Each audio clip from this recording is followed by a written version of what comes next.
This episode is brought to you by Colombia.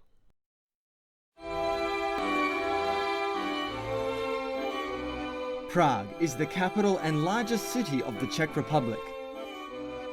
Situated in the northwest of the country on the Vltava River, the city is home to around 1.3 million people. With an abundance of unique architecture preserved for centuries, this is a must-visit place for travel addicts.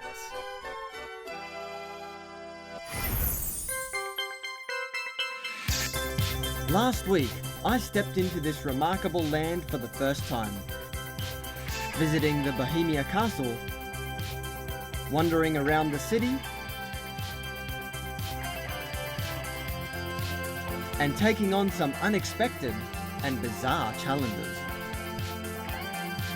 Now, my journey through Prague continues.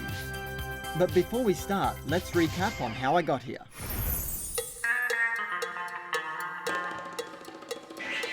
My bags are packed and I'm ready to fly. This time I'm headed for Europe to explore the beautiful and mysterious city of Prague. So the flight to Prague is going to take about 16 hours, so we're going to have to settle in for a good rest. But we're going to be transferring off in Zurich, so we get a good chance to see that as well. Sitting on long flights can often cause your feet to swell, so don't forget to slip into a pair of slippers.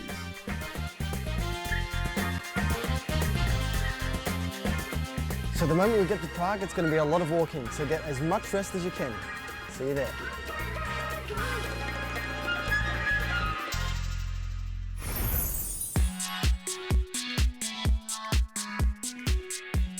Having booked a rental car online back in Shanghai, I was off to a smooth start.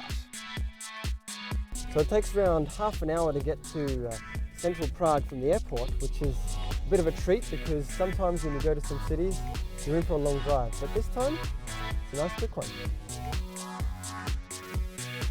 So the roads here in Prague are not as straight and flat as you would expect, so keep your wits about you. They're pretty good, but make sure that you keep your eyes on the roads. The trams, they are also on a fixed path, so you have to give way to them because they will not give way to you. I'd suggest, if in doubt, let them go.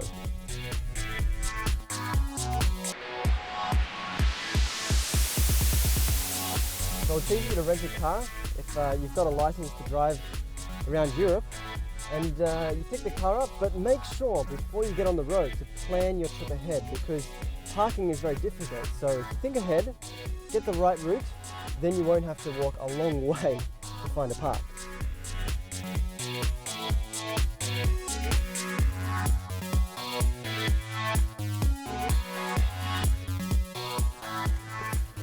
But of course, when you get in the center of Prague, most of the locations are very close together, so park the car, take it by foot.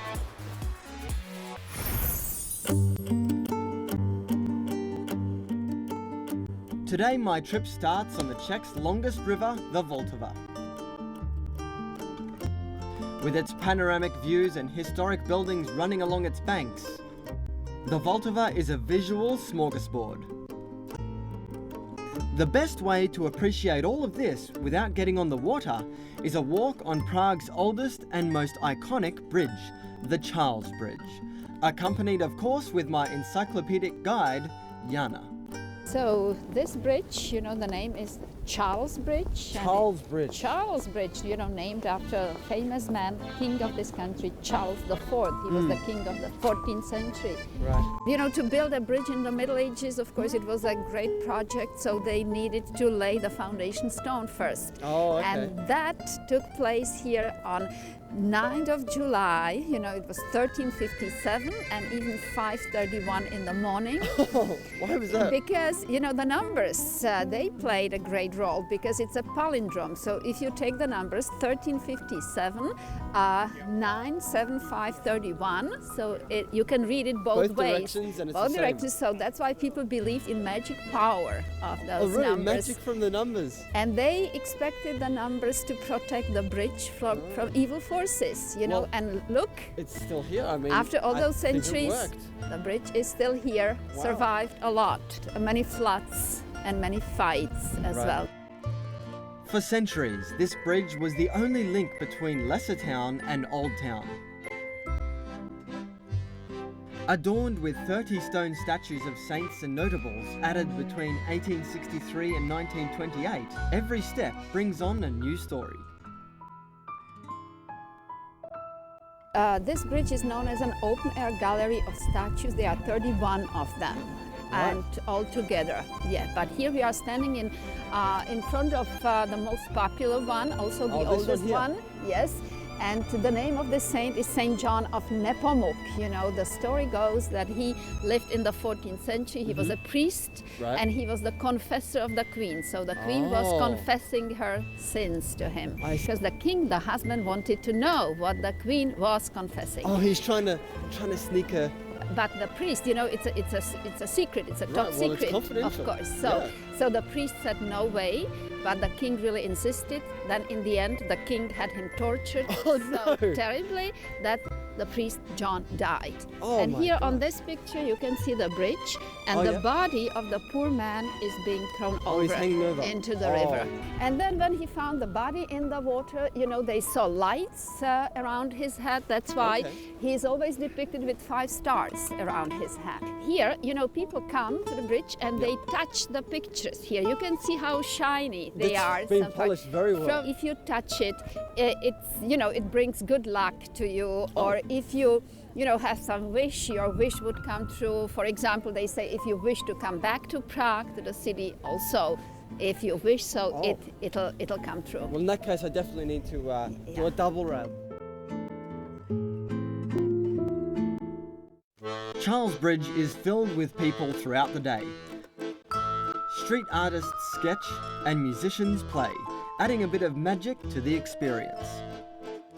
Where are you from? From Austria. Austria! There's a 3-country corner between Switzerland and Germany on the Lake of Constance. All right. From where you are? I'm from Australia. From Australia. So very similar country, Austria, Australia. Yeah, just without kangaroos. Yeah, exactly.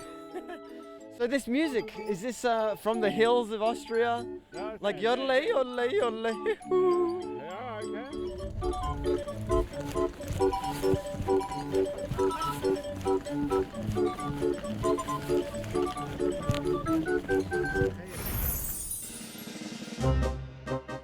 Across the Charles Bridge, we came to the heart of Prague, the Old Town. This time, instead of going on foot, we boarded a truly noble form of transportation to carry us around the town's narrow and labyrinthine paths.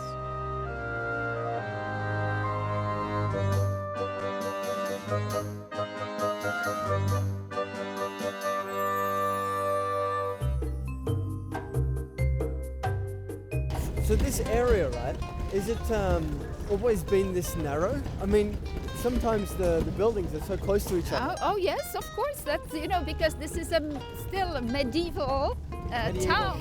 The layout here of streets and squares, that is really still historical, from the medieval ages. I have one question. Oh. Why did they have cobbled pathways when there were going to be wheels going on this? Because it's extremely bumpy with this. It is bumpy, but in the past, that was the style, that was the material they used, the stone. Yeah. They didn't have what we have today. And since this is the historic center of Prague, of course, is also a UNESCO site, so we still keep, the style. Travelling through this medieval settlement of Prague, you find yourself wondering what really is old and what is modern. We've got the modern and the old in harmony. Oh yeah, that's how it is here in Prague. This is the ancient bus. Yeah.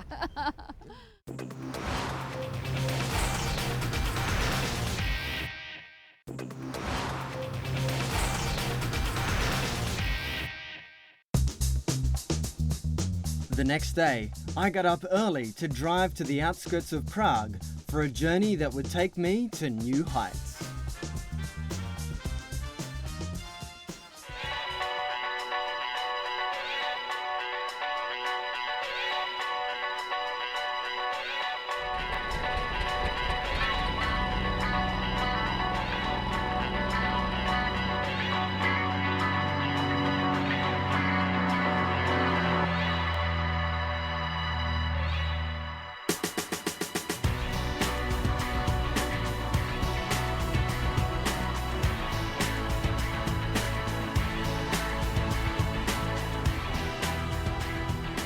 Once in the air, this entire expanse of central Prague is laid out on a platter. And all those well-known landmarks take on a whole new shape. Flying at an impressively low altitude, the river, castle and all of Prague's amazing structures are in the palm of your hand for an unforgettable 30 minutes.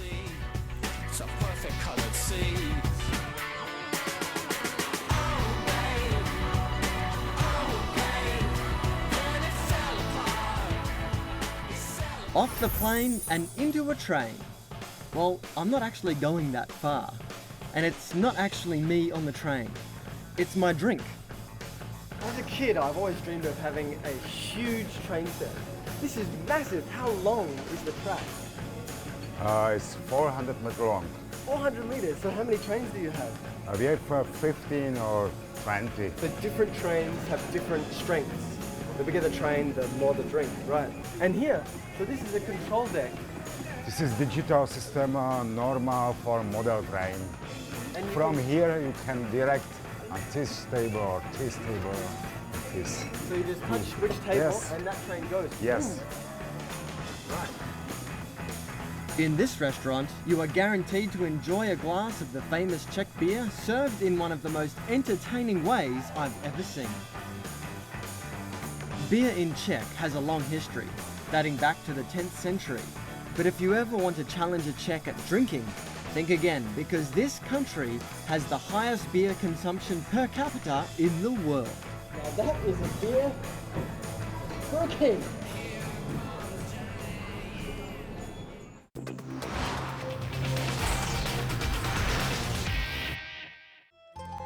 Today, I've planned a packed tour in the heart of Prague's historic centre.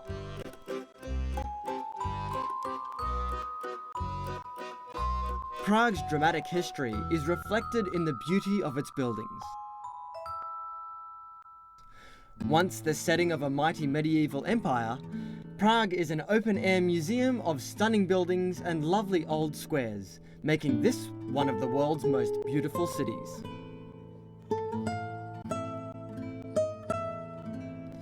In 1992, the historical centre of Prague, all 866 hectares of it, was listed in the UNESCO World Cultural and Natural Heritage Register.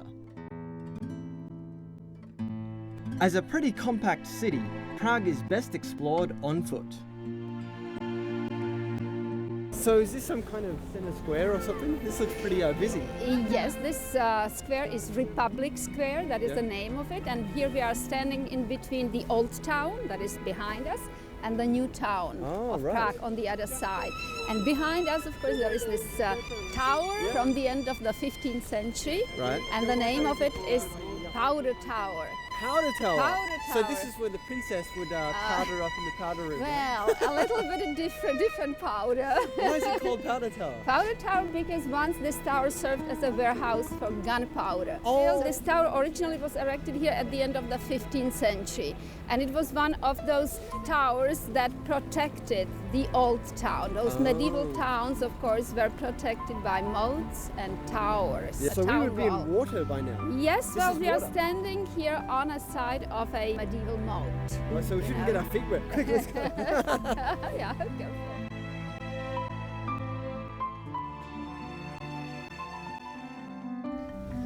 Next to the Powder Tower, we have this beautiful building, the Municipal House of Prague. You see the style, Art Nouveau, the early 20th century, when it was built here. And it was built as a representative center for cultural, social life here. You know, you'll be surprised how beautiful it is inside. All right, let's go. Let's go. This is Mayor's Hall. Here you can see all the paintings. This was all designed by one Czech artist, Alfons Mucha, one of the greatest artists of Art Nouveau style. So all originals. Oh yes, all originals. Opened in 1912, the municipal house was constructed on the site of the former Royal Court Palace. Today, it is a magnificent complex of rooms serving a variety of functions with a glorious concert hall at its heart.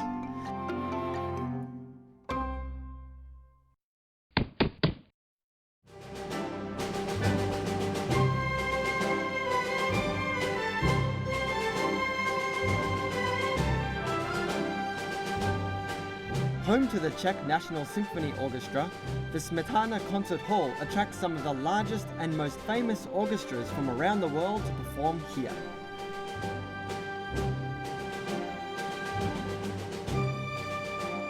The huge Smetana Concert Hall is an architectural masterpiece.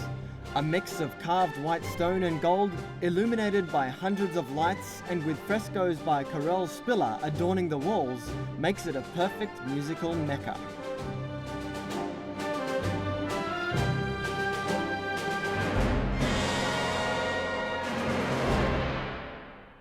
Oh, just these guys, right?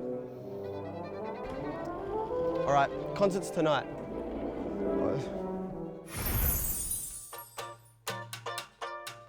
By now, like me, you'll probably be up for a rest, and fittingly, in the same building you can also find a rather dainty cafe.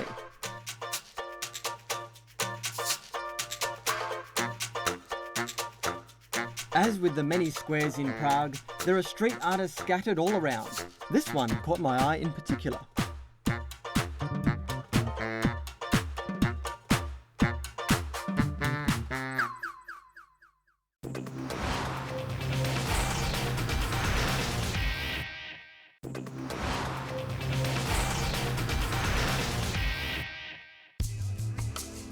Aside from its magnificent architecture and mouth-watering beer, Prague is also home to another national treasure. For centuries, Bohemia, a part of the Czech Republic, has been known for its crystal glass. It was here where the art of crystal cutting was perfected. So I came to the most famous crystal glass shop in Prague to dig out the story behind its flawless craftwork. So I have a question. When I say I'm coming to the Czech Republic, a lot of people say, oh, you've got to see the glass. Why is Czech glass so special? It's a very old tradition of making glass. It started in around 10th century. I think Czech people are very good glass makers. Moser was established in 1857, and since that time till today, it's everything really hand-blowed, hand-cut, and everything is handmade. So I think it's really special, because not so many factories can say that. That's true. So what kind of people, would use this? We have some clients, really VIP clients. For example, English Queen used Moser glasses on her wedding. Each crystal product requires hours of handmade work by glass masters. Secrets of the craft are handed down from one generation to another. From cutting, painting, gilding and polishing to art engravings, every step is 100% handmade. This art craft was and still is part of a glassmaker's ongoing mission to achieve perfection every time.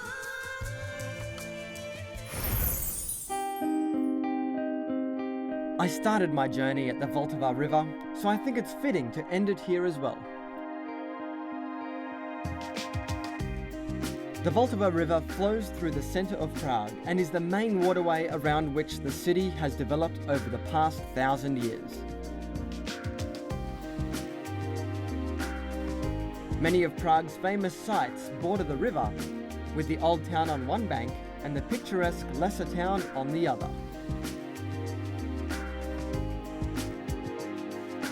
Now, of course, to take you through Prague, probably the best ride ever is on the Vltava River, because from this angle you can see both sides of the town, and also you can appreciate buildings here change as you get further away from the city. You look at this over here, right? This kind of looks like a palace, right? But it is actually a water plant. If anyone didn't know, you could say the king is living in there. As we sail upstream, the passing bridges serve as enormous frames, separating clusters of three-dimensional art. Captain, can we speed things up a bit? All right, laddie, hold on tight. Full speed ahead, you're in for that treat. There are many different types of cruise tours available, some also containing traditional Czech cuisine buffets. And on a night cruise, you can catch an amazing sunset illuminating Prague's stunning skyline.